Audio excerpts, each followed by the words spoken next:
하나님 감사합니다. 오늘도 함께 모여 빌립보서를 함께 나눕니다. 성령께서 직접 우리들을 가르쳐 주시고 우리들이 깨닫게 하여 주옵소서. 우리 모든 것 하나님께 있으니 우리가 우리의 지식과 우리의 경험이 아니라 성령으로 말미암아 하나님의 것들을 알게 하여 주옵소서. 성령님으로 의지합니다. 감사합니다. 예수님의 이름으로 기도합니다. 아멘. 네, 온라인으로 참석하시는 분들도 함께 잘 들으시면서 따라오시길 바랍니다. 12페이지 할 사람인가요? 거기 페이지 12페이지 맞아요? 네. 13번? 네. 네. 13번. 제 거는 번호가 달라가지고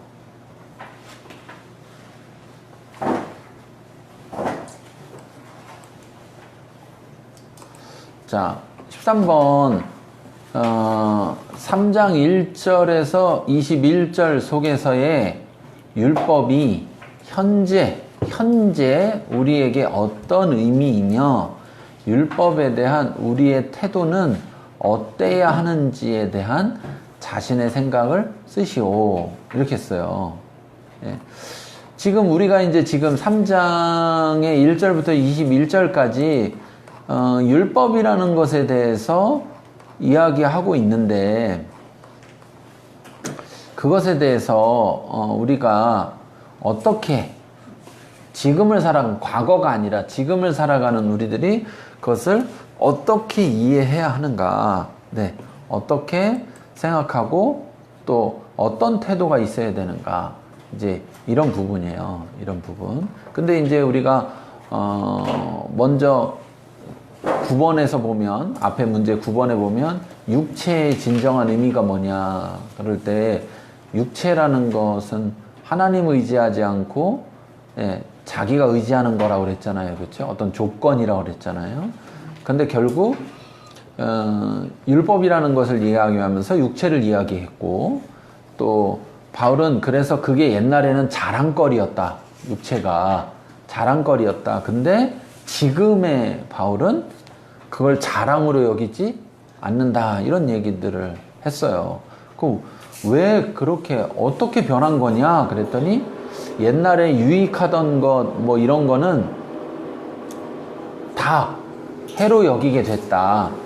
왜 그걸 유익한 거를 그러니까 유익한 것만 아니라 하여튼 모든 걸 해로 여기는데 왜 그러냐? 그것은 그리스도를 아는 지식이 가장 고상한 것을 알았기 때문이다. 그리고 그 지식을 얻기 위해서 결국은 내가 자랑하고 내가 유익하던 것 또는 내 모든 것 이런 육체들이 결국 그리스도를 아는 지식을 얻는 데 있어서 방해가 된다는 것을 깨달았다 이거죠. 네, 그래서 나는 이제 그 육체 자랑거리를 얻기보다는 나는 오히려 그리스도를 얻고 그 안에서 그리스도 안에서 발견되고 싶다. 이제 이런 이야기를 하는 거죠. 그러면서 나는 이제 옛날에는 육체가 나의 의였는데 내가 잘한 거, 내 환경 이런 게 내 의였는데 지금은 내가 그리스도를 믿는 믿음으로 말미암아서 하나님께로부터 난 의, 하나님이 내게 주신 의, 이것을 나는 의로 여긴다. 이제 이런 것들을 얘기하면서 그래서 나는 이제 그리스도를 본받아 살겠다. 이런 것들을 이야기했습니다. 그리고 교회 안에 잘못된 사상들이 있었다. 그럼 결국 이거 뭐냐면 이것도 결국 율법과 관련된 잘못된 사상인 거죠. 율법과 관련된. 그래서 그럴 때는 완전주의나 또는 관능주의들이 있었다. 이런 부분을 이야기했어요. 이거 이제 우리가 이렇게 생각해 보면 돼요. 부자 청년 얘기 아시죠? 부자 관원. 젊은 부자 관원 이야기에 보면 어떻게 하면 영생을 얻습니까? 했을 때 예수님이 뭐라 그래요? 율법을 지켜라 이렇게 얘기하는 거죠. 그랬더니 뭐라 그럽니까? 그 사람이 어려서부터 다 지켰다. 이게 그릇된 완전주의라고. 이것도 하나에. 그러니까 사실 하나님의 말씀을 다 지킨 게 아니고 자기가 얘기하는 율법은 뭐예요? 613가지. 예. 장로의 전통. 예? 계승된 전승으로 이제 십계명을 잘 지키려면 어떻게 해야지 잘 지킬 수 있을까 하고 613가지를 만들어서 해야 될 것, 하지 말아야 될 것 이렇게 만들었는데 그것만 지키면 마치 하나님 말씀을 다 지킨 것처럼. 예. 그러니까 똑같이 나 이제 예수 믿었으니까 나 이제 구원 받았어. 나 이제 끝났어. 나는 뭐 이제 다 받았으니까 뭐 이렇게 되는 그런 그릇된 완전주의가 있는 것에 반해서 바울은 오히려 나는 지나간 것을 돌아보지 않고 아직도 내 앞에 남아있는 저 표대를 향해서 나는 달려간다. 예. 그래서 그리스도를 본받는다고 한 것처럼 자기에게 주어진 사명을 향해 끝까지 달려가겠다. 그런데 우리가 이제 그러면 구원이라는 얘기를 하면 사명과 연결을 잘 안 해요. 그냥 구원 받냐 못 받냐 이것만 생각하지 구원을 받는다라고 해서 만약에 구원을 받았다 그러면 구원을 받은 자는 부르심을 받은 거고 부르심을 받은 자는 곧 사명이 있는 거예요. 근데 그냥 사명과 연결이 안 되고 뭐만 연결되는 경우에는요. 구원 받았다라는 것만 연결되다 보면 이게 잘못된 그릇된 완전주의에 빠져서 나 이제 구원 받았으니까 뭐 그러면서 그의 삶이 하나님 중심적인 삶으로 전환되지 않는 경우들이 많은 거죠. 그냥 교회도 다니는 거죠. 교회도 다녀요. 그래서 결국은 여전히 이 세상 육체를 따르는 육체를 추구하는 그러한 신앙, 그러한 사상에 빠져서 욕심을 쫓아 살아가는 그래서 그런 욕심을 채우는 것이 자기들에게 가장 아름다운 것인 것처럼 이렇게 생각하는 그런 관능주의에 빠진다 이런 거죠. 자, 그렇다면 우리가 지금 흔히 이제 율법을 여기서 얘기했는데 여러분 이제 우리가 반드시 구분해야 되는 게 있어요. 구분해야 되는 거. 자, 율법과 율법주의는 뭐 해야 돼요? 구분해야 됩니다.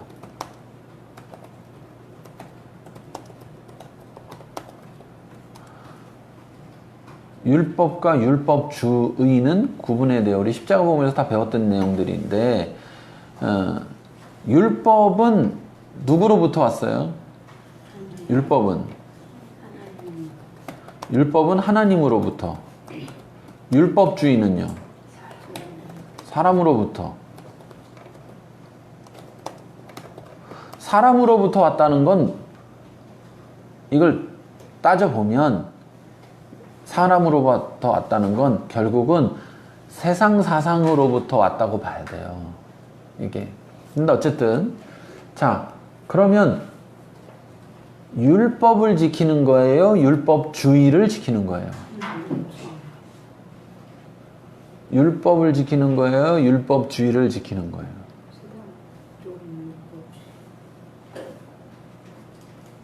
이게 구분이 안 되면 율법과 율법주의가 구분이 안 되면 율법주의를 지키는 것을 율법을 지키는 것으로 착각하는 거예요. 그러니까 우리가 예전에 그랬다. 우리가 예전에 복음을 모르고 신앙생활 할 때는 그랬다고요.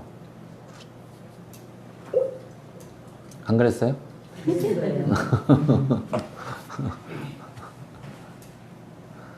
그러니까 우리가 흔히 얘기하는 예를 들어서 자, 성경의 말씀은 이거잖아요. 쉬지 말고 기도하라 이거잖아요. 그렇죠? 그런데 새벽 기도 갔다 오면 뭐 하는 거예요? 쉬지 말고 기도하는 것처럼 이렇게 그렇게 생각하는 예를 들면 하나님 앞에 예물을 드릴 때 억지로 하래요 말래요? 억지로 하지 말라고 그랬죠. 자원하는 마음으로 하라고 그랬죠. 그리고 자기가 정한 대로 하라고 그랬죠. 그리고 감사로 기쁨으로 하라고 그랬어요. 근데 절기가 왔어. 그럼 어떻게 해요? 정해져 있잖아요. 절기용 감사헌금 액수, 신분에 따른 액수.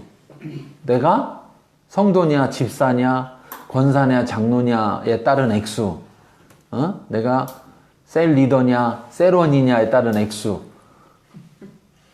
그래서 때로는 부담스럽게 느끼면서도 내가 체면이 있으니까 어떻게 해요? 그걸 해서 이렇게 내. 그러면 내가 하나님 앞에 감사의 예물을 드렸다라고 생각하는. 그 감사의 예물 속에 앞에 얘기한 억지로 하지 말고 자원해서 감사와 기쁨으로 하고 자기 정한 대로 하고 이게 들어있어야 되는데 그냥 헌금만 내면 한 것처럼 이렇게 착각하는. 또 조금 더 뭐 과하게 얘기하면 그냥 그게 그거다라고 이렇게 잘못 배운 경우들도 있다는 거야. 그래서 제가 늘 얘기하지만 예배 자리에 참석하면 예배를 드린 거로. 그래가지고 늦게라도 오기만 하면 되고 왔다가라도 가기만 하면 되는. 성경을 읽어보면 그렇게 하면 하나님이 받으시겠어요? 안 받으시겠어요? 안 받으시죠. 안 받으신단 말이에요. 아니 그것보다 더 철저하게 했는데도 안 받으신다고 했는데 그렇잖아요. 이사야서에 봐요. 얼마나 철저하게, 예레미야 얼마나 철저하게 해요. 그렇게 했는데도 안 받는다고 그랬는데 늦게 오고 일찍 가면 그걸 받으시겠냔 말이에요. 근데도 늦게 오고 일찍 와도 오기만 했으면 예배를 드렸다. 그래가지고 주일날 왔다가 일찍 가더라도 그렇게 하면 가면서 안정감을 느끼죠. 아, 오늘은 사고 안 나겠구나. 뭐 이런.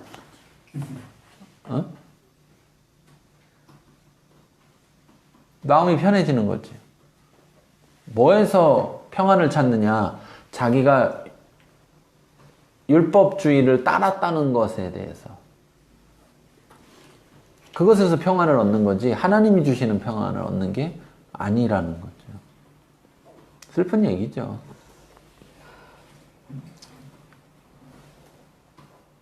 그래서 성경에서 보면 자, 여러분에게 한번 물어볼게요. 율법은 구약에 해당하는 겁니까? 신약에 해당하는 겁니까? 다요? 그럼 지금은요? 그러면 율법은 지켜야 됩니까? 안 지켜야 됩니까?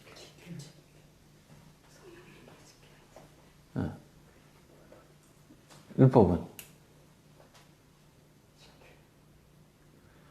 율법은 지켜야 되죠. 율법은 필요 없는 게 아니에요. 율법주의가 필요 없는 거예요. 율법주의가. 근데 이게 율법주의와 율법이 동일시되다 보니까 어느 순간에는 자칫 잘못하면 율법은 지금 시대에는 필요가 없는 것처럼 예수님을 통해서 다 율법을 이뤘으니까 이제 율법은 필요 없는 거야 라고 여기는. 예.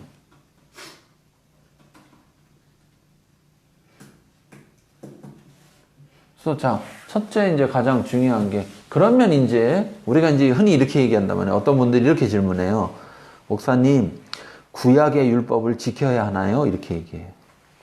그러면 그분은 율법이 어디에 속한 거라고 생각하는 거예요? 구약에만 속한 거라고 생각하는 거죠. 근데 여러분들은 지금 뭐라고 대답했어요?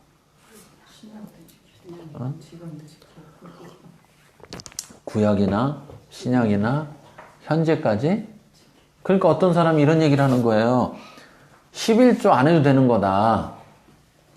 근거가 뭐냐 이렇게 하니까 그건 구약에 얘기한 거라.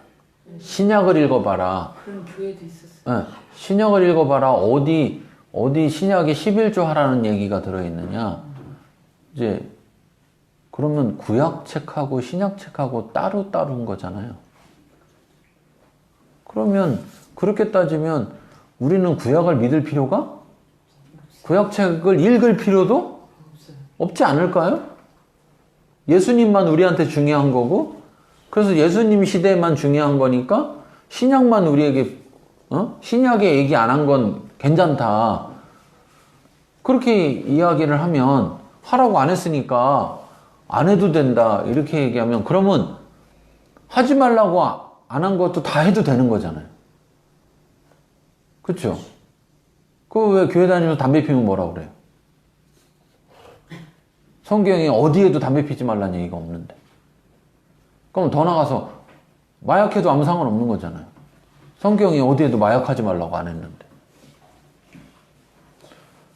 이건 좀 되게 이상한 느낌이 들어요. 뭐 신약에 우리는 구약보다 신약의 전통을 이으는 신앙인데 신약에는 11조 하라는 얘기가 없으니까 그러니까 뭐 구약에 나온 11조는 이제는 안 해도 되는 거다. 그러면서 그런 얘기하는 걸 보면 그러면 저분은 만약에 그렇게 말하는 목사님은 구약은 설교 하나도 안 하나? 이런 생각이 들더라고요. 그렇게 따지면 구약은 설교할 필요가 없는 거잖아요. 다시 말하면 구약에도 얘기하고 신약에도 얘기한 것만 얘기를 해야지 구약엔 얘기했는데 신약에 얘기하지 않은 얘기는 구약에만 나오는 얘기는 하면 안 되는 거잖아요. 그렇죠? 그리고 문제가 복잡해지지 않나요? 모든 절기나 그런 것들. 그러니까. 아니 그거를 11조를 해야 된다라고 이야기를 하면 그리고 이제 모든 율법에 있는 부분들을 지켜야 되는 당연한 근거가 되니까 지금 현재 11조를 드려야 된다라고 말하는 목사님들은 초막절이나 유월절이나 그런 기록된 여호와의 절기들을 다 지켜야 되는 그런. 그렇죠. 지금 이제 그래서 이제 그분들이 이야기하는 것도 11조 안 해도 된다라고 이야기하는 측면에서 얘기하는 것이 뭐냐면 왜 다른 율법은 안 지키면서 11조만 하라고 하느냐 이제 이렇게 얘기를 하는 거란 말이에요. 그러면 이제 우리가 생각하는 율법, 우리가 생각하는 율법이 이 사람이 생각하는 율법과 저 사람이 생각하는 율법의 정의가 다를 거라는 거예요. 제가 볼 때는. 그러니까 용어는 같은 용어를 쓰는데 그 뜻이 달라. 그러니까 서로 얘기가 다를 수밖에 없다는 거죠. 자, 우리가 이걸 봐요. 왜 예수님에게 가장 큰 계명이 뭡니까? 라고 물어봤을 때 그걸 물어보는 사람의 의도는 여러분 그 가장 큰 계명이라는 게 얻은 것 중에서 가장 큰 계명이라는 얘기를 질문한 걸까요? 가장 큰 계명 이렇게 얘기했잖아요. 가장 큰 계명이 뭡니까? 그러면 그 가장 큰 계명이라고 질문할 때 그 사람이 생각하는 건 어떤 계명들 중에서 가장 큰 거를 골라달라고 한 걸까요?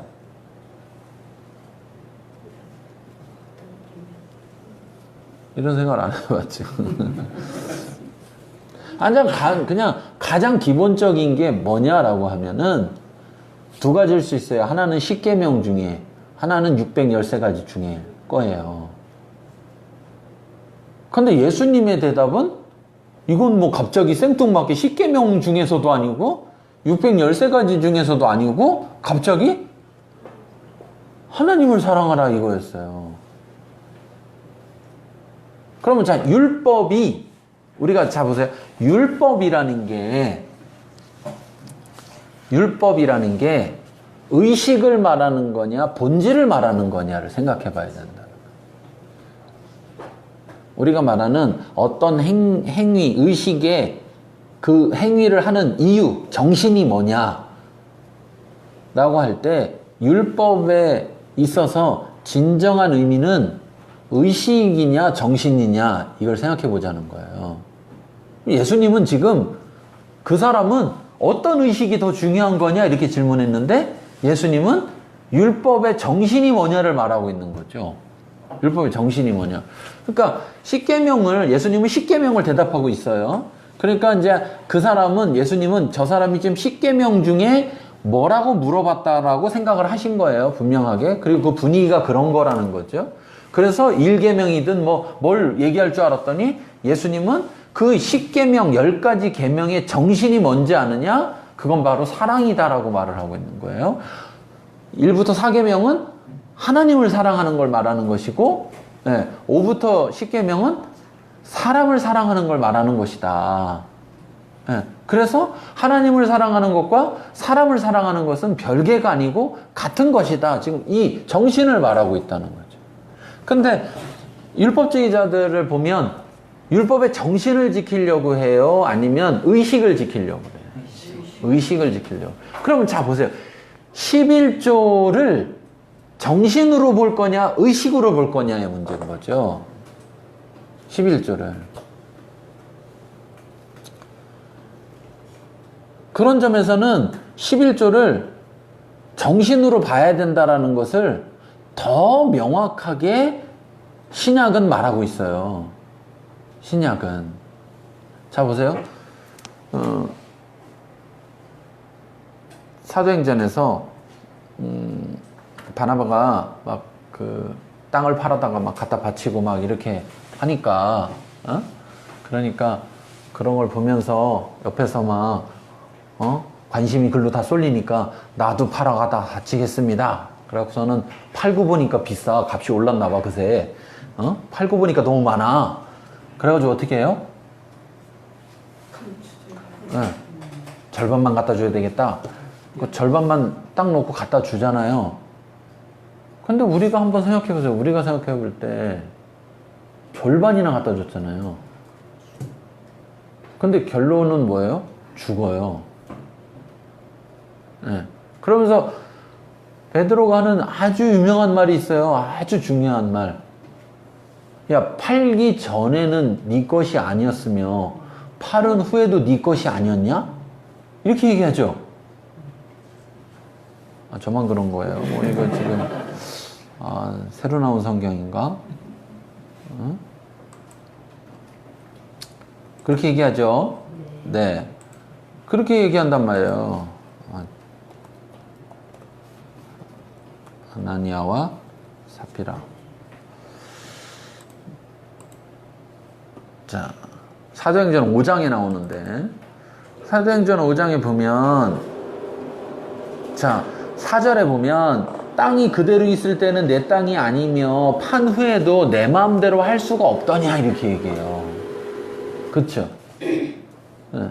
그러면서, 어찌하여 이 일을 내 마음에 두었느냐, 뭐냐면 성령을, 하나님을 속이기를 결정했다는 거예요. 속이기를. 그래서 여기서는 지금 돈을 반만 갖다 줘서 죽인 게 아니고 돈이 약속한 돈보다 적어서 죽였다는 개념이 아니라 그 개념이 아니라 뭐예요? 성령을 속였다라는 그 행위보다 그 행위를 일으킨 본질의 정신을 심판하고 있잖아요. 그렇죠? 그러니까 성경은 뭘 얘기하냐면 그냥 행위만을 보는 게 아니라 그 행위를 하는 그 속의 정신이라는 거를 본다는 거예요, 하나님은. 그쵸? 그러면 11조가 의식이냐, 행위냐, 정신이냐, 라고 생각했을 때, 11조를 의식으로 말하는데 그 의식이 상징하는, 그 의식이 뭐를 의미하느냐라는 것을 봤을 때, 말라기 통해서 보면, 내가 하나님을 떠났다가 하나님께로 돌아왔다는 징표가 뭐냐? 네, 그 징표가 하나님의 것을 하나님께 드리는 거라고 말하는 거죠. 그러면서 11조는 누구 거다? 하나님 거다라고 말하잖아요. 그러면 우리는 구약의 하나님은 안 믿고 신약의 예수님만 믿는 거냐 하는 거죠. 그렇잖아요. 말이 나오느냐 안 나오느냐가 중요한 게 아니라, 예. 그러면 구약에서 인간을 창조한 게 하나님이었는데 신약에는 인간을 창조한 거 하나님이라고 말 안 하면 하나님이 창조 안 한 게 되는 건가요? 그러니까 이제 이게 서로 제가 볼 때는 용어의 문제라는 거예요. 용어. 서로 사용하는 용어가 용언 같은데 각자가 생각하는 의미가 달라. 그러다 보니까 그래서 제가 이야기하는 게 율법과 율법주의를 동일시하면 안 된다. 그리고 그러면 우리가 율법을 지킨다는 건 뭐냐? 율법을 지킨다는 건 의식을 지킨다는 거냐? 정신을 지킨다는 거냐? 라고 했을 때 정신을 지킨다는 것이 더 강하죠. 그러니까 자 보세요.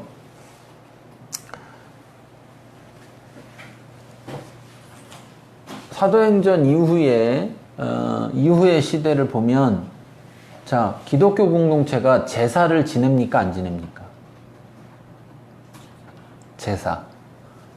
기독교 공동체가 구약의 제사. 제사는 뭐 신약의 제사는 없어요. 구약의 제사만 있지. 제사를 안 지내죠. 예. 근데 안 지내는 이유를 분명하게 얘기해요. 뭐냐면 예수님의 제사로서 제사는 끝났다 이렇게 이야기를 하잖아요. 그런데 대신 뭐를 하느냐? 예배를 드린단 말이에요. 하나님 앞에. 그러면 예배와 제사는 뭐가 다르냐? 라고 했을 때 의식은 다르나 정신은 같다고 볼 수 있는 거예요. 정신은. 그러니까 우리는 구약에 있는 제사라는 개념을 지금의 시대에는 예배라는 개념으로 생각을 하는 거죠. 그렇죠? 그런데 의식은 바뀌었다는 거예요. 바울이 말하는 것처럼 복음의 본질이 바뀌지 않으면 복음을 담는 의식은 얼마든지 바뀔 수 있다 이거죠. 예. 근데 율법주의에 빠지면 어떤 문제가 생기느냐? 정신을 지키는 게 아니라 의식을 지키니까 그 의식을 했느냐 안 했느냐에 매달리다 보니까 그 의식이 바뀌면 돼요, 안 돼요? 안 돼. 그래서 이제 우리 그런 거 있잖아요. 주일 저녁 예배 드리던 교회가 주일 오후 예배로 바꾸려고 하는데 반대해. 근데 반대하는 분의 이야기가 뭐냐면 우린 지금까지 전통적으로 저녁 예배를 드려왔다 이거예요. 그렇게 따지면 기독교 역사상 전통적으로 저녁 예배가 없었어요. 에? 우리한테 기독교를 우리에게 전해준 나라들의 기독교 전통적으로 없었어요. 그걸 생각해야 된단 말이에요. 그걸. 근데 우리만 했는데 그러니까 그 전통을 저녁을 해야만 예배를 드리는 거고 오후로 하면 예배를 드리는 게 아니다 이렇게 생각을 한다는 것은 뭐에 걸리는 거냐면 정신에 걸리는 게 아니고 의식에 걸리는 거. 그러니까 예수님 시대도 병자를 고쳤더니 안식일에 고쳤다는 게 문제잖아요. 그렇죠?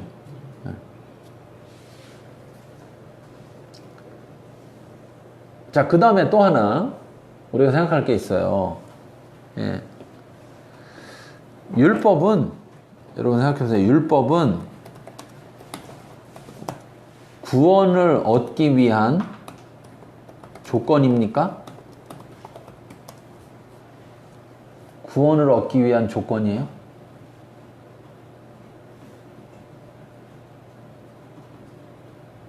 이거 고민하시네? 이걸 왜 고민하지?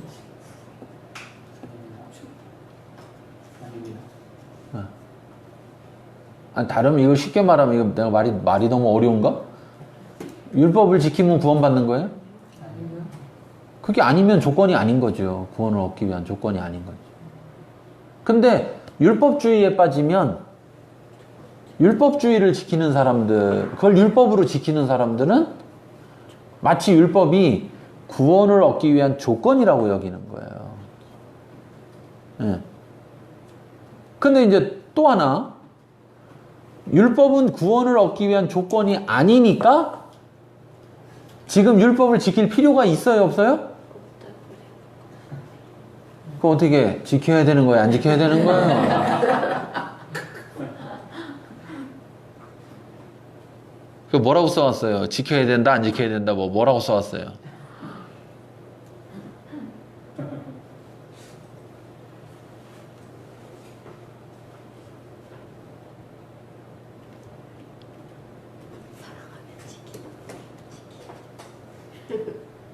질문이 잘못됐어요.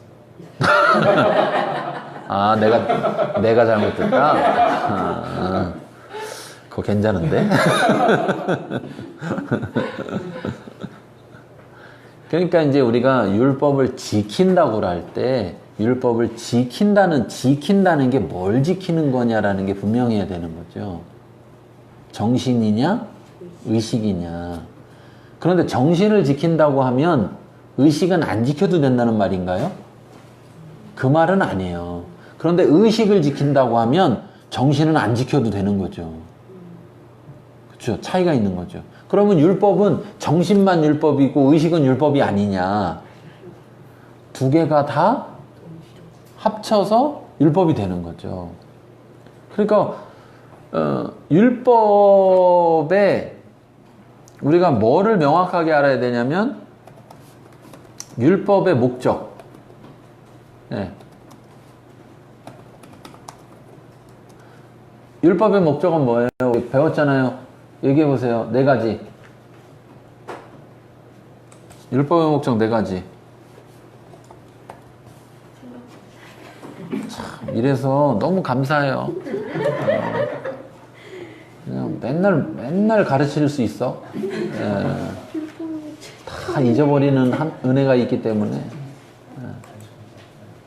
자, 율법의 목적. 율법의 목적은 구원을 얻게 하는 게 아니고 그것을 위해 주어진 것 자체가 아니라는 거예요. 자, 율법의 목적은 첫 번째가 뭡니까? 첫 번째가 죄를 죄되게 하는 거예요. 죄를 죄되게. 율법이 없으면 죄가 안 되는 거예요. 로마서 말하잖아요. 율법이 있기 전에는 죄가 없더니 이거예요. 그러니까 죄가 죄되도록 하는 역할이 첫 번째가 율법이에요. 두 번째는 뭐예요? 그렇죠. 죄를 심화시켜. 율법으로 인해서 죄가 하나가 되는 게 아니라 수없이 많아져. 네.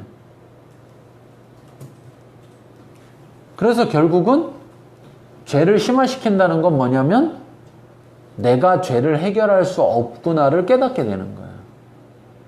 그럼 내가 죄를 해결할 수 없으면 이제 어떻게 해요? 뭐가 필요해요? 구원자가 필요한 거죠.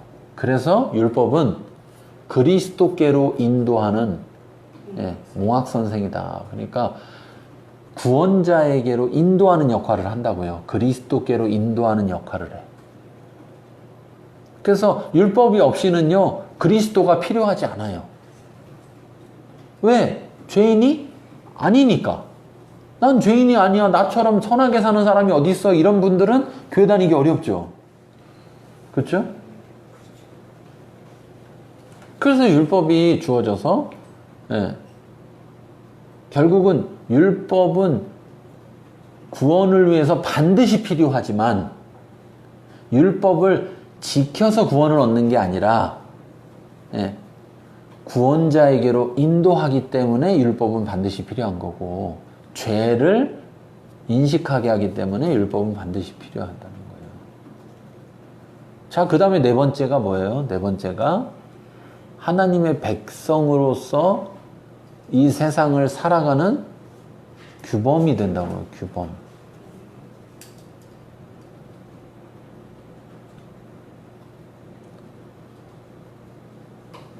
왜 그러냐면 이 세상 사람과 하나님의 백성이 같으면 이 세상 사람이 하나님께로 나올 수가 없어요. 인도자가 없어서. 소경이 소경을 인도하는 것 같은 거예요. 그런데 율법을 지키면 어떤 일이 벌어지냐면 세상과 구별돼요. 구별돼. 이 세상과 구별돼.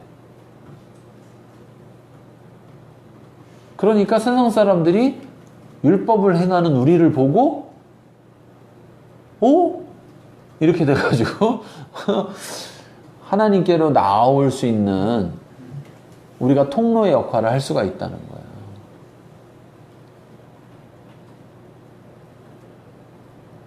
자, 그런 목적으로 하나님 율법을 주셨어요. 우리에게.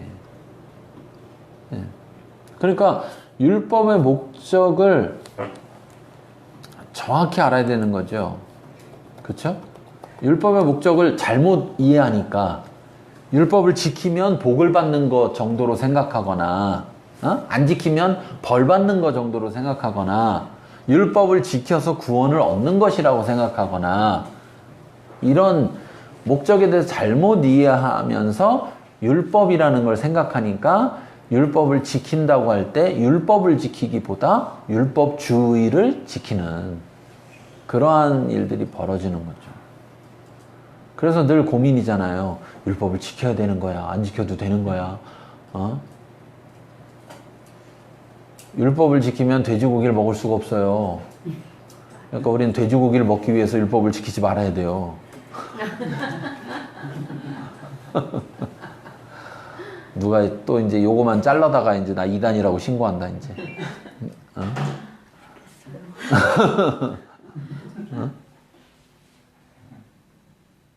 그래서 그런 것도 나와 요즘 그렇게도 하지. 그러니까요. 그래서 쉬지 말고 말해야 돼. 잘라 먹지 못하게. 나처럼 이렇게 쉬고 말하면 잘라 먹어. 네 번째는 먼저 초신자한테 가르쳐주면 안 된다고. 그러니까 이게 이 목적의 순서가 순서가 앞에는 이 순서가 그냥 네 가지가 아니라 순서라고요. 순서.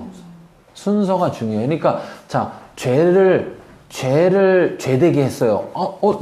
내가 죄진 거네. 나 죄 지었는지 몰랐는데. 근데 좀 있어 보니까 내가 죄를 이렇게 많이 진 거야? 이거 내가 어떻게 해결할 길이 없네? 그래서 그럼 나를 누가 구원해 줘야 되겠네. 내가 나를 구원할 수가 없으니까 내가 이 율법 지켜갖고 구원을 못 받네. 그러니까 구원자가 필요하네. 누가 구원자야? 예수 그리스도가 구원자야. 그래서 예수 그리스도께로 나아가서 예수 그리스도를 받아들이고 났어요. 그러고 났더니 그럼 나 이제 어떻게 살아야 돼? 율법을 지키며 살아야 돼. 그러니까 사실 율법은 누구에게 주어진 거냐? 율법은 세상에 주어진 게 아니고 하나님의 백성에게 주어진 거란 말이죠. 그러니까 자 보세요. 율법을 지켜서 백성이 되는 거예요? 백성이기 때문에 율법을 지키는 거예요? 그것만 알면 되는 거예요. 그러면 예수님을 믿었으니까 율법을 지켜요? 율법을 지키면 예수님 믿게 돼요? 예수님을 믿었으니까 율법을 지키는 거예요. 그러니까 율법을 지금 시대에 현재 우리가 율법을 지켜야 되느냐 안 지켜야 되느냐? 지켜야 되는 거죠. 그런데 율법의 형식은 의식은 옛날 구약에서 말하는 것과 똑같이 지켜야 된다는 것이 아니다라는 거예요. 3대 절기도 구약에서는 3대 절기를 꼭 지켜야 돼요. 근데 그 3대 절기도 상징하는 바가 있단 말이에요. 상징.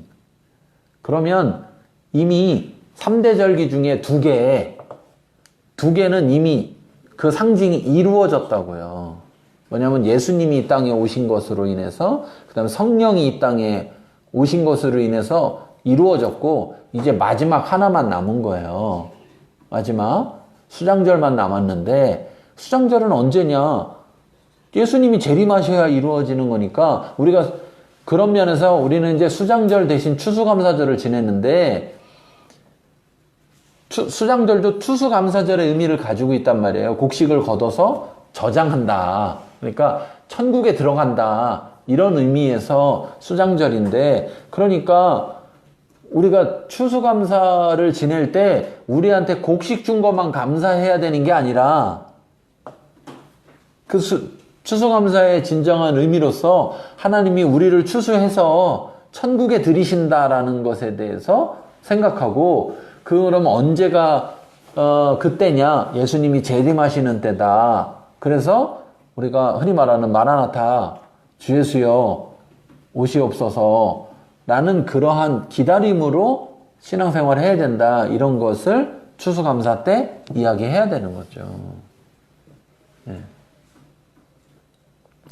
그래서 그러면 뭐 지나갔는데 뭐하러 이렇게 하느냐. 그러니까 우리는 유월절 대신 부활절이라는 것을 지키잖아요. 그쵸? 예. 그 다음에 이제 맥추절을 지내거나 어떤 데는 성령 강림절을 지낸단 말이에요.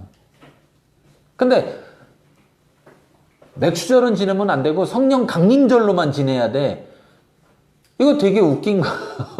아까 얘기했지만 정신이 뭐냐가 더 중요한 거지. 그 의식이라는 것은 예. 그러니까 그 의식을 분명히 알고 지키면, 아니 정신을 분명히 알고 지키면 그 의식의 좀 차이는 문제가 되지 않는다는 거죠.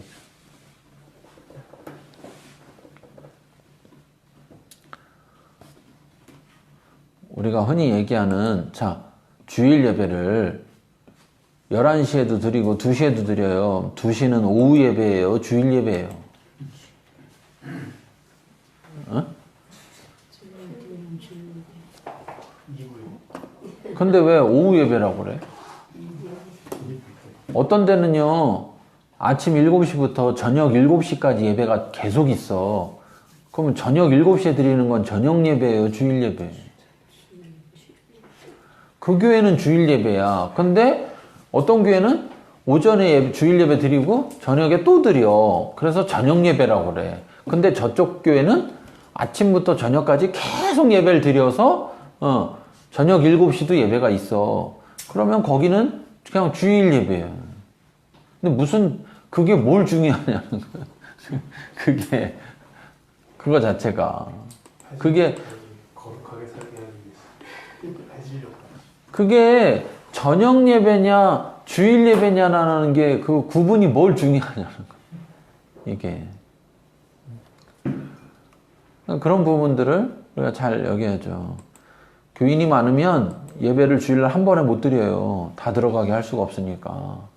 그래서 좀 교회가 큰 데들은 여러분들이 큰 교회를 몰라서 못 봐서 그런 거고, 진짜 큰 교회들은 주일날 하루 종일 예배를 드려도 다 못 드려요. 사실은 그냥 그렇게만 드리고 마는 거야. 왜냐면 교인이 다 올 수가 없어. 또 잘 오지도 않고. 예를 들어서 교회에 들어갈 수 있는 인원이 1000명이에요. 근데 교인이 15,000명이야. 그럼 몇 번 드려야 돼? 15번 드려야 되잖아. 그렇잖아요? 그 중에서 애는 애대로 드리고 뭐 이렇게 친다고 쳐도 10번은 드려야 돼. 그러면 7시부터 10번 드린다고 생각해 보세요. 점심 먹어야 되고. 뭐 이렇게 하면 아침 7시부터 저녁 7시까지 드려야 된다니까? 근데 15,000명이 아니라 15만 명, 30만 명인 교회도 있어요. 그렇잖아. 그건 의미가 없다는 거지. 무슨 뭐라고 이름을 붙이느냐가 뭐 의미가 있냐는 거야. 예배라는 것이 더 정신에 더 중요한 의미인 거지. 그것도 되게 또 재밌는 건 주일 예배 뭐 자기 일 있다고 쏙 빠지고서 저녁 예배에 있으니까 저녁 예배를 자기는 참석해놓고 자기는 주일 예배를 드렸대. 주일날 하니까 주일 예배 아니냐고. 그렇게 얘기하면 또 안 된다니까 또. 왜? 정신에 안 맞아요, 정신에. 정신에 안 맞는 거지, 호칭이 달라서 안 맞는 게 아니라. 그러니까 율법을 지켜야 돼, 안 지켜야 돼? 예. 예. 그러니까 율법은 지켜야 돼요. 율법은. 그러나 안 지킨다고 그래서 구원을 잃거나, 안 지킨다고 그래서 우리의 신분이 변하는 문제가 아니라는 거죠. 그러면 안 지켜도 되느냐? 그러면 우리가 어떤 신분이라는 걸 어떻게 뭐로 확인할 수 있냐는 거예요. 그렇잖아요? 쓰고 다녀? 집사 뭐 이렇게 명찰 차고 다녀요? 어떻게 해요? 우리의 행동으로 아는 거죠. 우리의 행동이 우리가 어떤 정체성을 가졌는지 어떤 존재인지를 증명해 주는 거기 때문에 그렇기 때문에 우리는 율법을 지켜야 된다는 거죠. 그래서 율법을 거부하는 것도 잘못된 거고 또 율법을 너무 숭배하는 것도. 근데 우리나라에도 좀 율법을 숭배하는 것이 있어요. 그 중에 하나가 주일성수, 11조, 뭐 이런 거, 새벽기도, 뭐 이런 게 좀 율법을 숭배하는 태도가 좀 있단 말이에요. 숭배하는 태도가. 그러잖아요. 주일 예배에 빠지면 안 돼. 그럼 어떻게 구원 잃어요? 천국 못 가요? 주일 예배에 빠지면? 11조 꼭 해야 돼. 어떻게 11조 안 하면 천국 못 가요? 만약에 그렇다면 천국을 어떻게 해서 가는 거예요? 11조에서 가는 거고 주일 예배에 참석해서 가는 게 되는 거잖아요. 그러니까 이게 그렇게 숭배도 안 되고 그렇다고 율법은 뭐 필요 없는 거야. 우리 시대에 무슨 율법이 필요해요? 율법을 거부하는 것도 잘못됐다. 그럼 어떻게 하라는 얘기냐?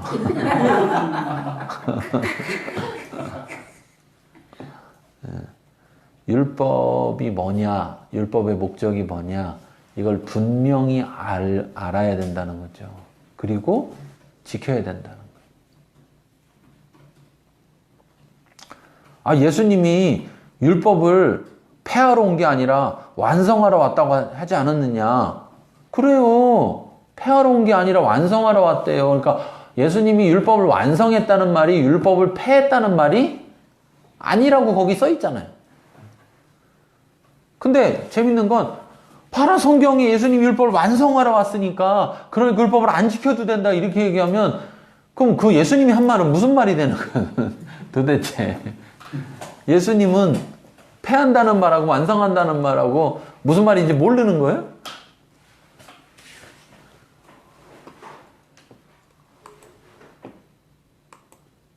그래서 율법주의는 율법을 지켜야 하는 의무에 의해서 지킨다면 참된 율법은 내 정체성으로부터 나오는 내가 어떤 신분이냐,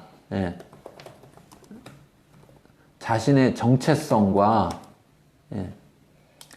하나님에 대한 하나님과의 관계,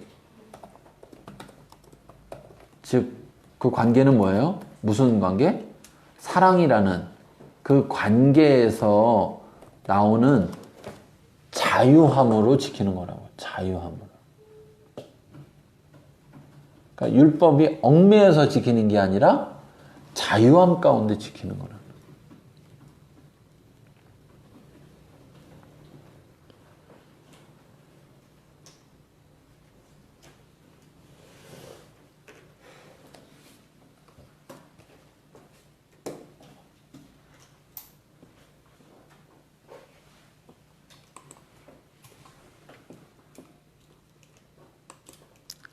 그래서 율법 막 거부하는 사람한테는 뭐라 그래야 돼요? 율법을 지켜야 된다.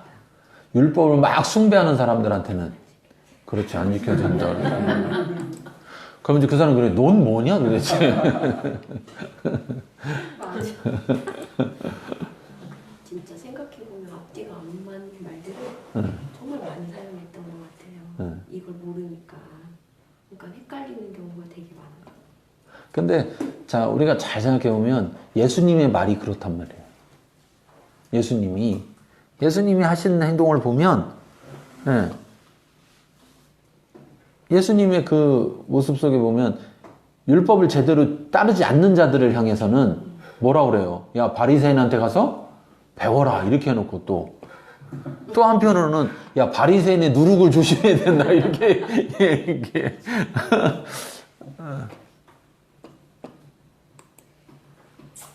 그러니까 우리 안에 어떻게 보면 하나님의 정신에 관심을 두지 않고 의식에만 관심을 두는 태도 때문에 우리가 위험에 빠지니까 예수님은 우리로 하여금 정신을 알고 의식에 빠지는 것을 깨닫게 하기 위해서 그렇게 역설적인 얘기들을 많이 하신다고요. 그래서 성경에 반대되는 말들이 많다고요. 그래서 자꾸 그 둘 중에 하나를 선택하면 돼요, 안 돼요? 안 되는 거라고. 그럼 어떻게 해요? 둘 다를 선택해야 되는 거라고. 둘 다. 율법을 지켜야 돼, 안 지켜야 돼? 지켜야 되고 안 지켜도 돼.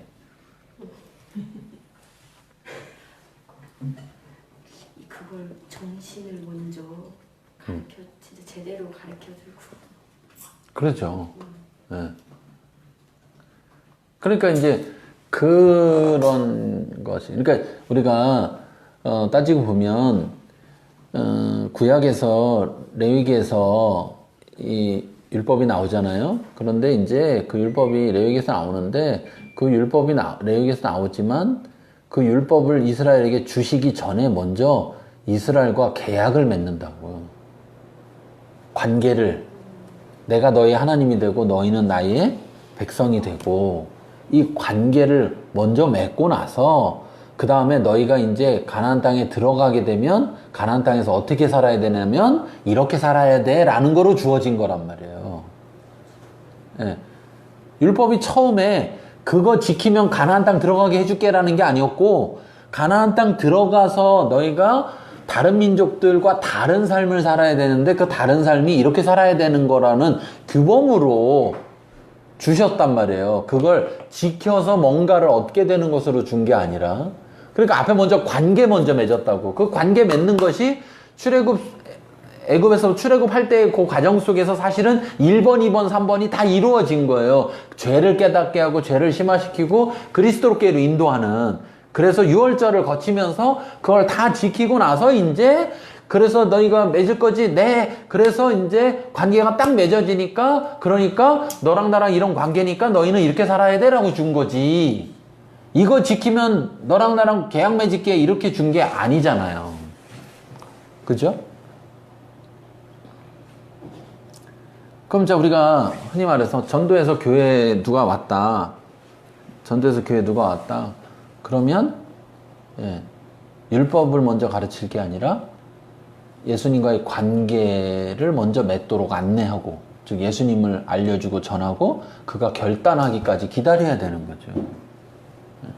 사실 그가 예수님을 믿기로 결정하지 않은 상태에서 11조 내는 게 무슨 의미가 있어요?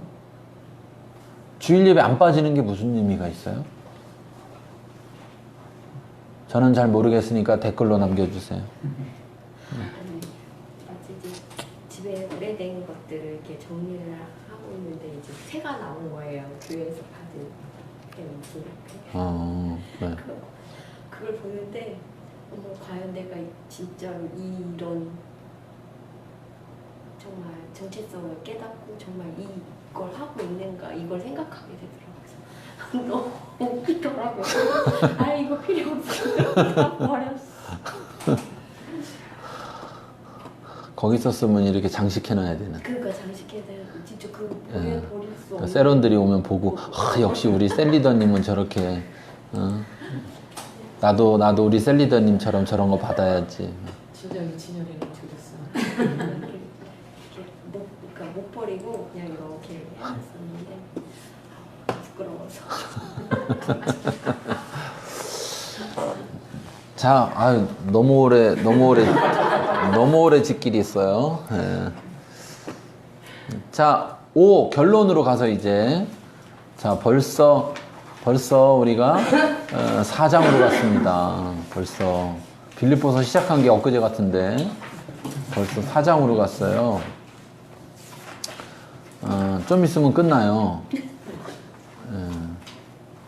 자, 4장 1절부터 9절을 우리 같이 찾아서 읽도록 하겠습니다. 이제 결론 부분에서 이제 결론을 지면서 바울이 지금까지 했던 얘기를 요점 정리를 해요.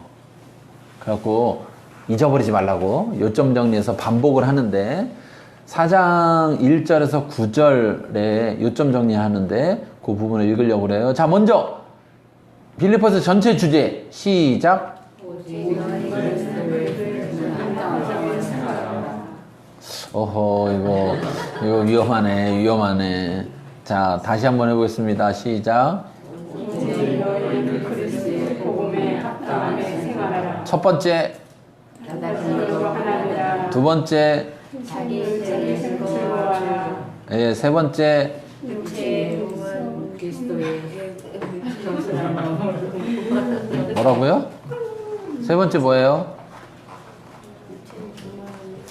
네. 예. 네. 육적 교만이 아니라, 예. 육체를 자랑하지 말고, 육적 교만이 아니라, 그리스도 안에서 겸손한 삶, 그리스도를 본받는 삶을 살아라. 이것이 주제라 했어요. 이거를, 주제를 알아야 찾죠? 주제를 모르는데, 이 말을 왜 썼는지 어떻게, 훌륭하십니다. 찾을 수 있는 거죠? 자, 4장 1절부터 9절 같이 읽겠습니다. 시작. 그러므로 나의 사랑하고 사모하는 형제들, 나의 기뻐하고 열려가는 사랑하는 자들과 이와 같이 주 안에 살아. 내가 요디아를 권하고 순교를 권하노니 주 안에서 같은 마음을 품으라. 또 참으로 나와 몸을 같이 내게 구하노니 복음에 나와 함께 있어 저 여인들을 돕고 또한 글라디아와 그 외에 나의 동역자들을 도우라. 그 이름들이 생명책에 있느니라. 주 안에서 항상 기뻐하라. 내가 다시 말하노니 기뻐하라. 너의 관용을 모든 사람에게 알게 하라. 주께서 가까우시니라. 아무것도 염려하지 말고 다만 모든 일에 기도와 간구로 너희 구할 것을 감사함으로 하는 게 알라. 그리하면 모든 지각에 뛰어난 하나님의 평강이 그리스도 예수 안에서 너의 마음과 생각을 지키시리라. 끝으로 형제들아 무엇이든지 잠들며 무엇이든지 경건하며 무엇이든지 오르며 무엇이든지 정결하며 무엇이든지 사랑받을 만하며 무엇이든지 칭찬받을 만하며 무슨 덕이 있든지 무슨 기림이 있든지 이것들을 생각하라. 너희는 내게 배우고 받고 듣고 본 바를 행하라. 그리하면 평강의 하나님이 너희와 함께 계시리라. 네. 자, 여기에서 1절에서는 뭐가 있을까요? 1절에서는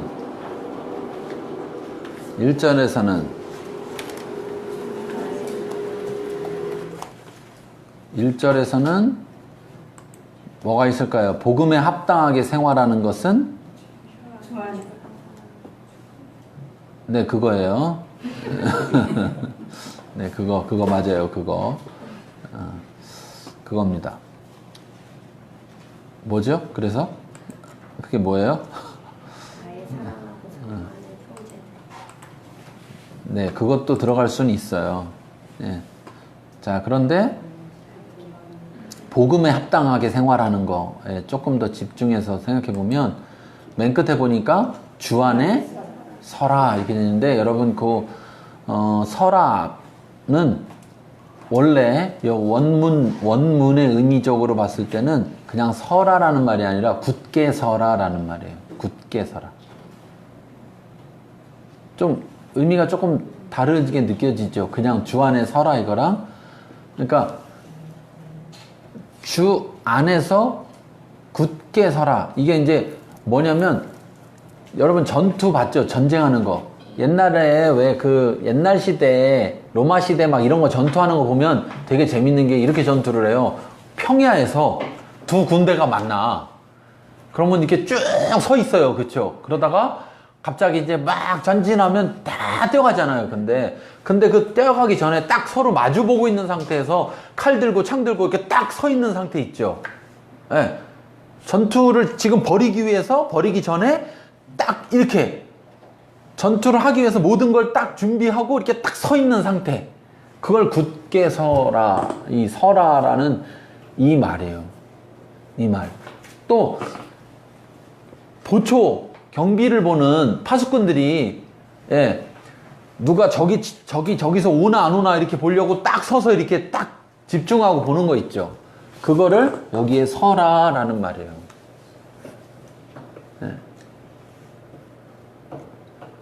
그러니까 주 안에서 이렇게라는 의미로 생각해 보면 이것은 오히려 전투를 한다기보다는 이미 전투를 통해서 획득한 땅에 그 땅에서 보초 설 때에 이렇게 딱 굳건히 서 있는 모습, 이런 모습을 이야기해요.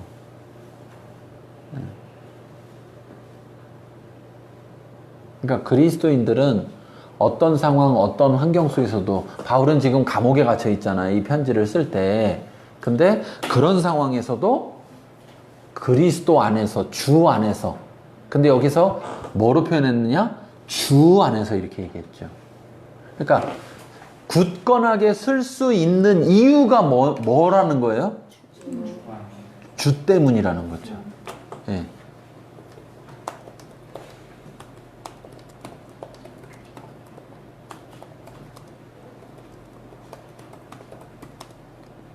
다시 말하면 주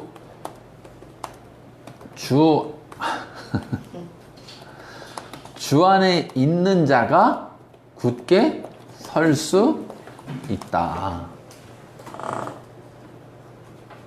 우리가 왜 신앙생활을 하면서 자꾸 환경이 휘둘리고 여러 가지 조건들에 있어서 쓰러지고 넘어지느냐? 왜 그러냐? 주 안에 있지 않기 때문에, 또 주 안에서 굳게 서 있질 못하기 때문에 바람만 불어도 훅 넘어지게 된다는 거죠. 그러니까 이거를 주 안에 서라, 굳게 서라. 그러니까 내가 혼자 그냥 굳게 서야지 막 이렇게 우리가 그렇게 했잖아요, 그렇죠? 예. 그래갖고 안 넘어졌죠? 안 넘어졌어요?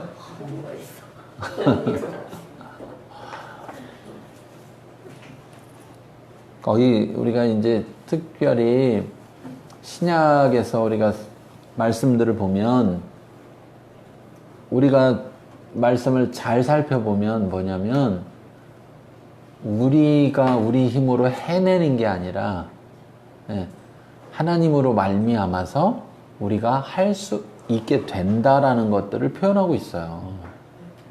그러니까 구원도 우리는 할 수 없는 건데 하나님의 신 성령으로는 할 수 있다라고 말하는 것처럼, 모든 게, 그래서 이 주 안에서, 그리스도 안에서, 뭐 예수 안에서, 성령 안에서, 아버지 안에서, 뭐 이런 표현들이 굉장히 중요하게 그 구절에, 그런 구절마다 써 있는데, 우리가 그걸 그냥 이렇게 그냥 쉽게 이렇게 넘기는 경우가 있는 거예요.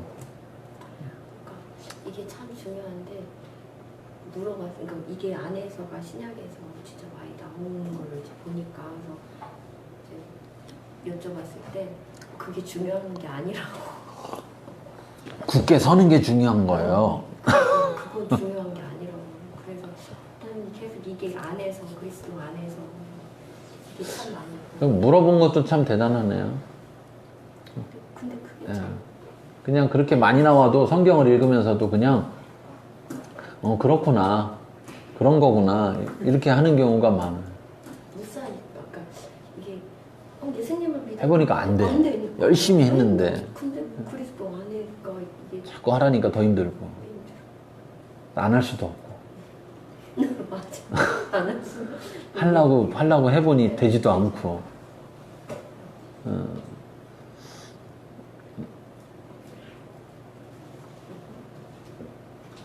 항상 있어요. 자, 항상 기뻐하라, 쉬지 말고 기도하라, 범사에 감사하라. 이것만 들으는 순간 우리는 고구마잖아요, 고구마. 암 걸려. 막 답답해. 어떻게 항상 기뻐해. 쉬지 말고, 어떻게 쉬지 말고 기도해. 어떻게 범사에 감사해. 그런데 뭐라 하냐면 이게 다 하나님 뜻이래. 그러니까 더 고구마야, 이 왕고구마. 답답해. 근데 거기 구절에 분명히 이렇게 써 있는 게, 이렇게 세 가지를 말하고 나서, 이는 그리스도 예수 안에서 너희를 향하신 하나님 뜻이다. 근데 이제 우리는 그리스도 예수 안에서는 이미 다 알아. 다 안다고 전제하고, 뭐가 중요하냐? 하나님이 뜻이라는 게 중요하다. 그러니까 죽도록 해내라.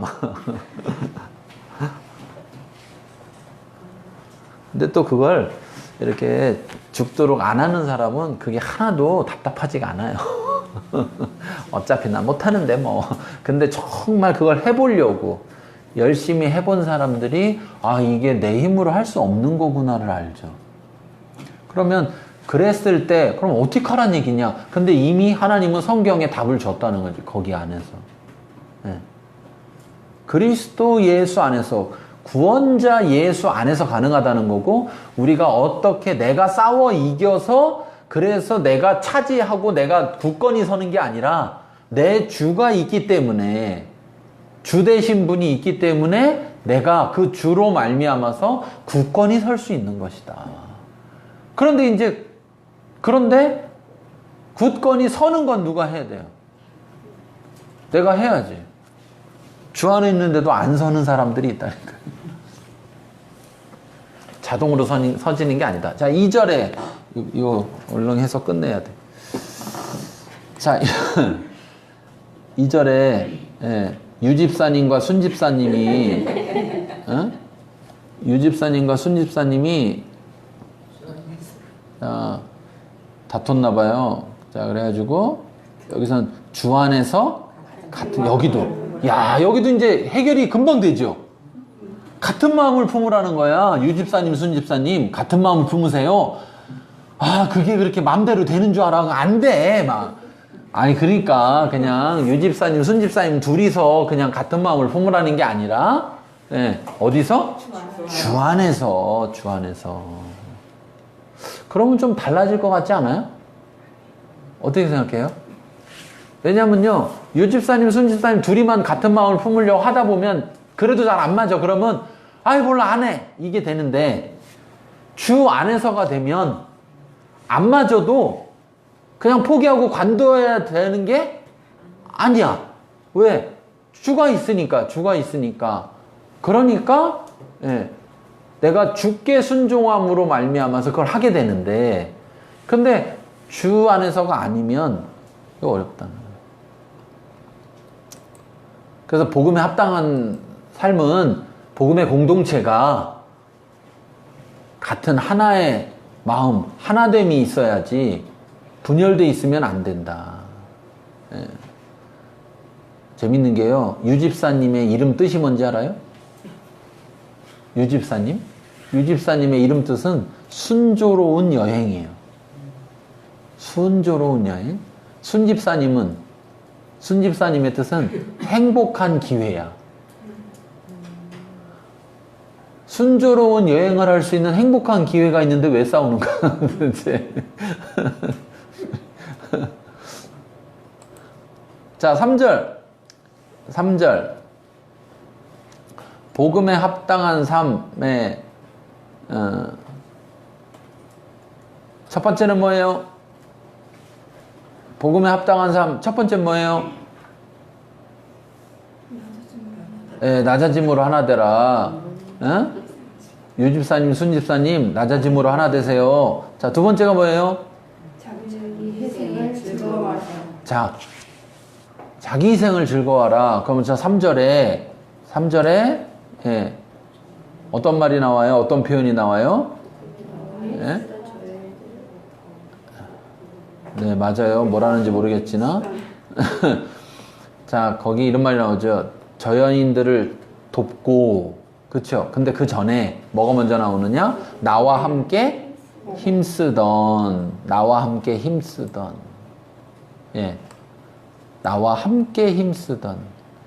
아이, 저거는 뭐 바울 혼자 할 일이야. 뭐 이게 아니라, 함께, 복음을 위해서 함께 동역하는. 그리고 그 동역에 뭐가 있어도, 고난이 있어도, 그쵸? 그러더라도 함께 하던. 교회에서 여러분, 제가 봤을 때 여러 가지 어려움이 있지만 그 중에 하나가 교회에서 함께 무슨 일을 하는 거예요. 가끔씩 교회 안에서 분란이 일어나는 경우 중에 하나가 뭐냐면 같이 함께 일하다가 서로 안 맞아가지고 다투게 되는 거예요. 근데 그런 것의 가장 최고봉이 뭐냐? 밥하는 거예요. 간이 맞네 안 맞네, 이거 먼저 해야 되네 저거 먼저 해야 되네, 아니 먼저 볶아야 돼, 아니야 먼저 물부터 끓여야 돼, 뭐 이렇게 하다가 그런다는 전설의 고향의 얘기가 있어요.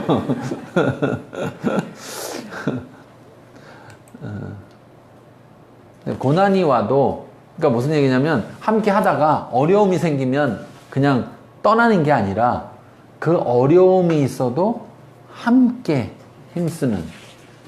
자, 그래서 그냥 이렇게 복음에 나와 함께 힘쓰던 저희들을 도와라 할 때, 자, 그런데 뭘 위해서 함께 힘썼느냐? 복음에. 복음을 전하는 일을 위해서 함께 힘썼다. 그러니까 우리가 그리스도의 복음에 합당한 삶을 살으려면 어쨌든 다 무슨 일에 함께 힘써야 된다. 복음을 위해, 복음에 함께 힘써야 된다. 교회에 보면요, 교회가 커지다 보면 또 교회가 꼭 커져서만이 아니라 교회에서 아웃사이더들이 있어요. 그냥 나 필요한 예배만 오는 거야. 그리고 교회가 복음을 위해서 하는 일에는 동참을 안 해.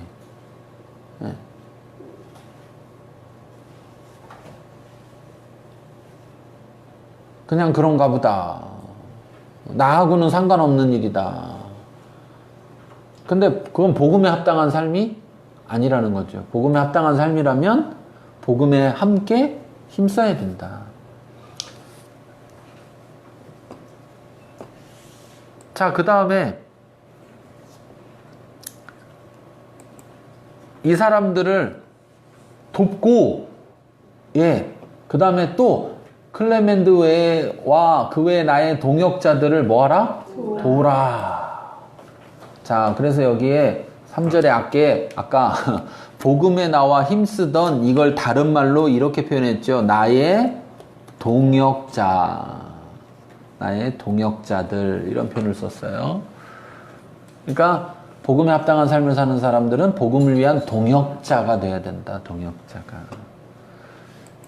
자, 그래서 결국은 뭐냐면 돕고 도우라. 돕고 도우라.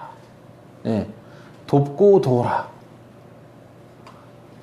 한 번만이 아니라 계속해서 돕고 도우라.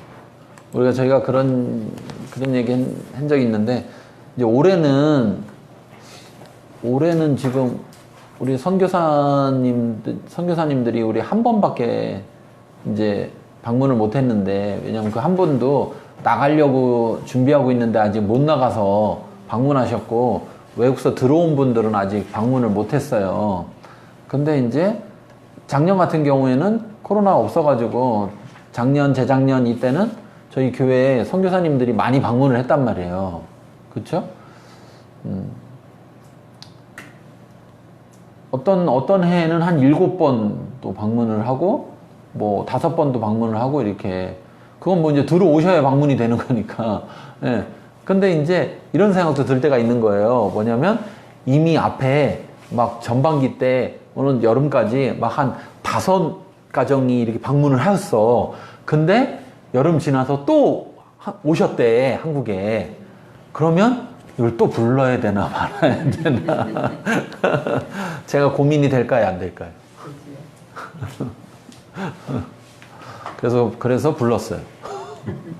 고민이 돼서 불렀어요. 근데 이제 교인분들도 이제 점점 이렇게 오시는 분들을 환대하려고 하고, 이제 이렇게 이런 걸 또 훈련되어지고 배우는 거고, 또 이렇게 하면서 동역을 하는 거잖아요, 그분들과. 그러니까 이게 그냥 보여주는 거가 아니라 그 돕는 게 실제 삶이 되면 되는 거죠. 그러니까 뭐 우리가 뭐 할 수 없는 걸 도우는 게 아니라 우리가 할 수 있는 선에서 그냥 함께 돕는 거지. 그들에게 우리가 뭐 하는 게 뭐 있어요. 그냥 밥 한 끼 사드리고, 오셔서 하룻밤 주무시게 하고, 뭐 그런 거지. 뭐 거창하게 우리가 뭐 거기다 교회를 져줘요, 뭐를 해. 그런 거, 그게 아니라 우리가 그냥 돕고 도운, 그런 이제 그렇게 하려는 자세를 가지고 있어서 그분들이 이제 우리가 사역을 이렇게 하고 있습니다. 그래도 이렇게 하려고 합니다. 그러면 거기에 좀 보탬이 되려고 우리가 조금씩 헌금해서 이렇게 그 일에 사용하시도록 동역자가 되려고 하는 거죠. 우리도. 예. 그래서 기쁨으로 자기 희생을 즐거워하라. 즐겁지 않으면 지속이 쉬워요, 어려워요? 어려워요.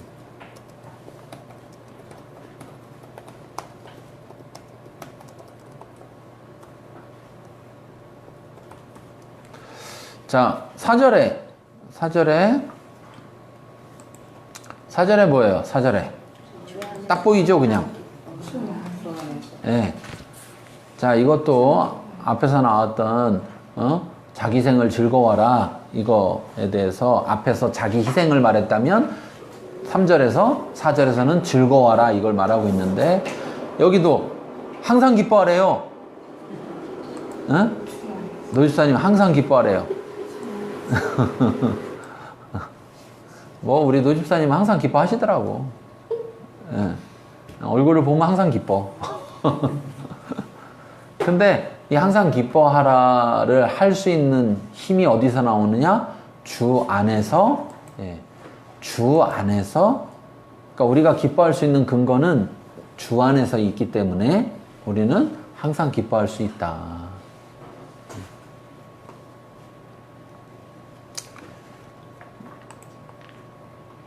자, 그 다음에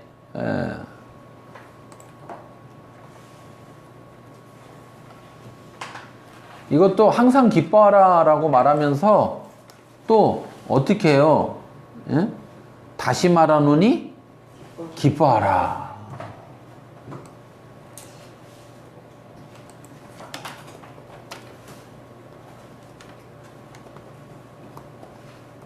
그러니까 기뻐하라 해야 된다는 게 아주 중요하니까 강조하고 있는데 아무리 강조해도 지나치지 않은 거예요.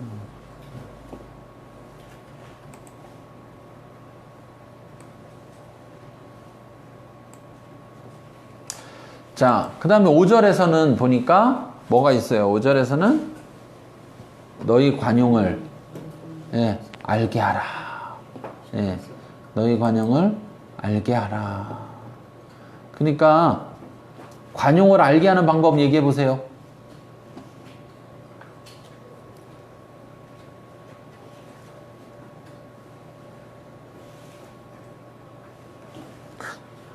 자, 보세요. 아유, 어려워서 쉽게 얘기할게요. 제가요, 굉장히 관용을 많이 가지고 있어요.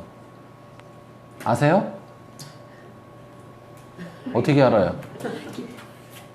네? 자, 이 관용이라는 것은, 여기 나오는 관용이라는 것은 어떤 의미냐면, 다른 사람들에 대한 사려 깊은 배려, 존중, 이것들을 가리키는 거예요. 이 관용이라는 것은. 예? 그러면 관용이 있는지 없는지를 어떻게 아느냐? 여기 알게 하라잖아요. 알게 하라. 그러면 흔히 말하면 관용을 뭐 해야 돼요? 베풀어야. 그쵸? 베풀어야 관용을 알 수가 있죠. 나 관용 많아. 이렇게 한다고 관용이 있다는 걸 알게 되는 게 아니라 내가 그러한 관용의 삶을 살아야. 예.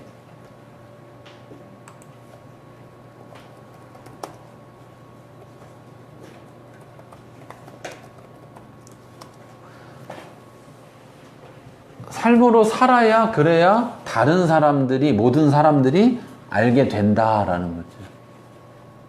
자, 그런데 이것도 왜 우리가 관용을 해야 되느냐? 우리가 다른 사람들에게 관용을 베풀어야 하는 근거. 그게 뭐예요? 그렇죠.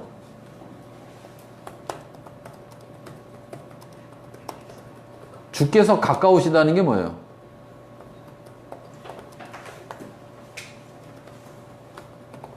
여기에 이 표현은 재림을 말해요. 재림을. 예. 이때 당시만 해도 예수님이 곧 오실 거다. 이제 이렇게 생각했고, 시간이 얼마 안 남았으니까 이 시간 안에 우리가 주님이 오시기 전에 빨리 이거를 나타내지 않으면 주님이 오셔버리면 끝나잖아요. 그럼 다른 사람들에게 복음을 전할 기회가 주님이 오시면 없어지잖아요. 그러니까 시간이 많이 남았다고 생각하면 어떻게 돼요? 시간이 많아 남았다고 생각하면 자꾸 안 하게 되잖아요. 근데 시간이 없다고 생각하면 이걸 하게 되잖아요. 그러니까 주께서 가까우시기 때문에 그렇기 때문에 시간이 없다. 시간이. 그러므로 빨리빨리 관용을 다른 사람들에게 알게 해서 그들로 하여금 주께로 인도해야 된다. 이걸 말하고 있는 거라. 그게 복음에 합당한 삶이라는 거죠. 우리가 사실 그렇지 않습니까? 뭐냐면 특별히 제가 보니까 가족 중에 믿지 않는 가족이 있을 때 그 가족을 구원하는 데 있어서 우리가 꼭 그 말을 써야 될 것 같아요. 주께서 가까우시니라.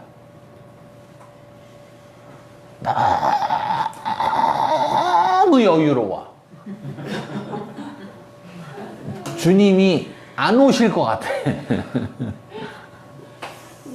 그 말로 했는데 회개하라 천국이라.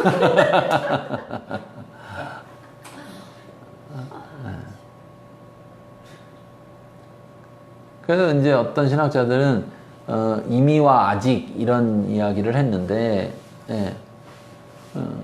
천국은 이미 왔는데 그러나 아직 안 왔다. 이제 이런 말을 통해서 뭐냐면 우리가 천국을 살아야 되고 또 천국을 준비해야 된다. 이런 부분들이 있는데 어떤 면에서는 우리가 이 구원이라는 것의 시간에 대해서 조금 무감각할 수도 있어요. 근데 우리가 그렇게 안 되는 것은 열심으로 되는 게 아니라 주께서 가까우심을, 다시 말하면 때가 무한정 있는 게 아니라, 그쵸? 근데 주께서 언제 올 줄을 알아요, 몰라요? 모르시잖아. 오늘 오후에 오실지 5시에 오실지 내일 오실지 모르니까. 그러니까 더더욱 우리는 베풀어야 된다. 전에 알게 해야 된다. 자, 6절에서 보면 6절에서는 아무것도 염려하지 말고, 그쵸? 구할 것을 감사함으로 누구한테? 하나님께 아뢰라. 이렇게 돼 있어요.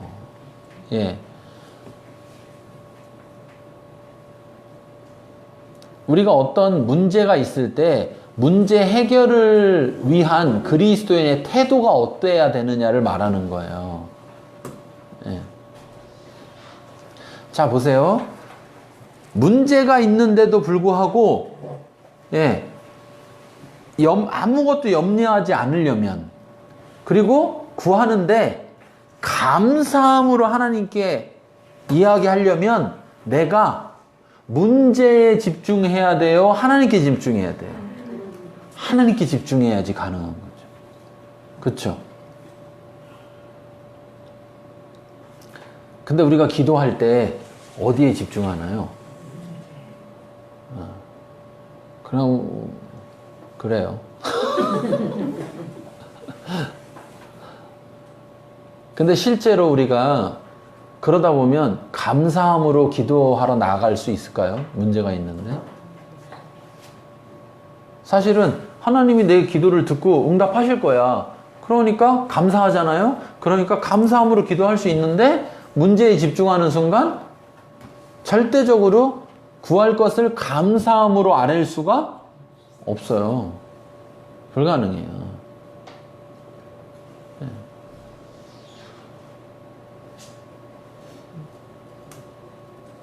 결국 자 보세요. 세 번째가 뭐였어요? 세 번째가 주제 세 번째가 육적 교만이 아니라 뭐냐면 육적인 거, 육체를 의지하는 자세로 하나님께 나가야 되는 게 아니라 그리스도 안에서 겸손함으로 하나님께 나아가야 된다는 거예요. 우리가 사실은 두려워하는 이유 중에 하나는 뭐냐면 내 한계를 넘어가기 때문이잖아요. 문제가. 그쵸? 예. 그러면서 자꾸 뭐만 보이냐면 문제만 보이는 거잖아요. 그런데 그때 우리의 그리스도인들이 문제가 발생했을 때 문제 해결을 위한 그 자세는 뭐 해야 되냐면 염려하지 말아야 된다. 그리고 구할 것을 감사함으로 예, 하나님께 아뢰야 된다. 하나님께. 무슨 하나님께 집중하는 자세가 없다면 불가능한 거죠.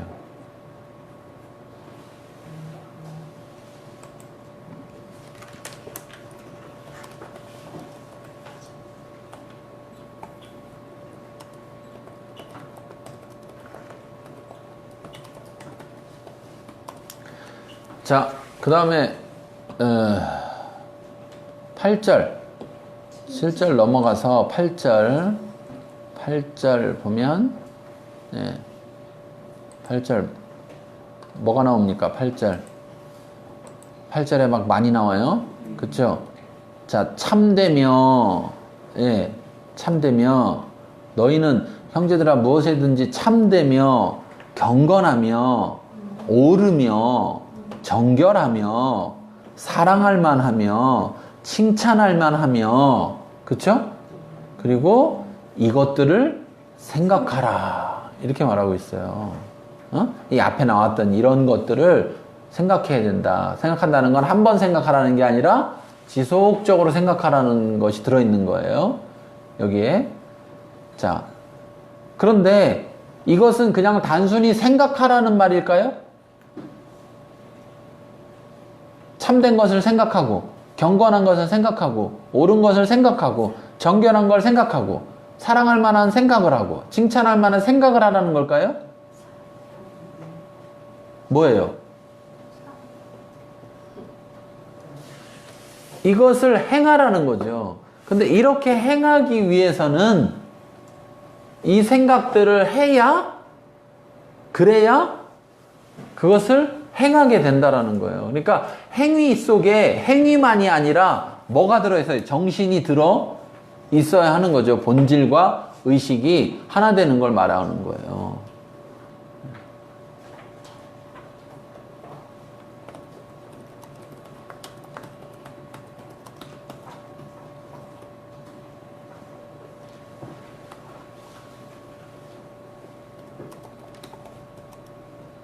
네. 자, 그래서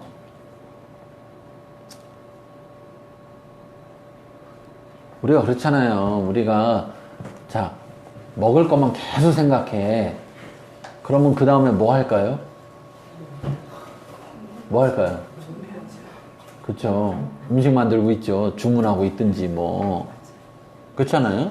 그러니까 우리가 자, 참된 것을 계속 생각해야 뭐를 해요?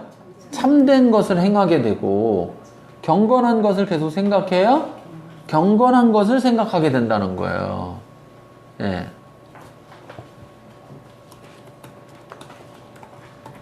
한 번이 아니라 지속적으로 생각하라는 것이죠.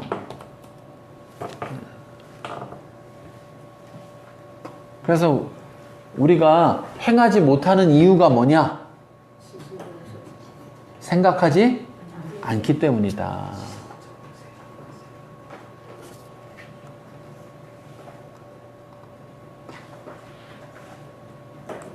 이런 거 있잖아요. 아유, 뭐, 일하다 보면, 아유, 뭐, 못해요. 일하다 보면 뭐만 생각하냐면, 일만 생각하게 되니까. 그런 거죠, 그런 거. 그래서 직장 다니고 뭐 일하면서 신앙생활하는 게 어렵다. 뭐 이렇게. 그런데 또 재밌는 게 뭔지 아세요? 일하면서 저녁 때 집에 가서 볼 드라마는 계속 생각해요. 일하면서 먹을 거는 생각해요, 안 해요? 예. 점심시간 1시간 남으면 그때부터 계속 일하면서 뭐만 생각해요? 짜장을 먹을까? 짬뽕을 먹을까?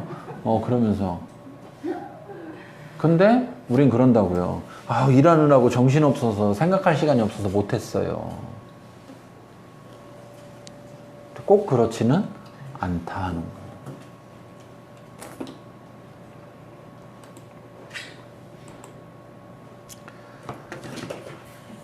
자, 여기까지 하겠습니다.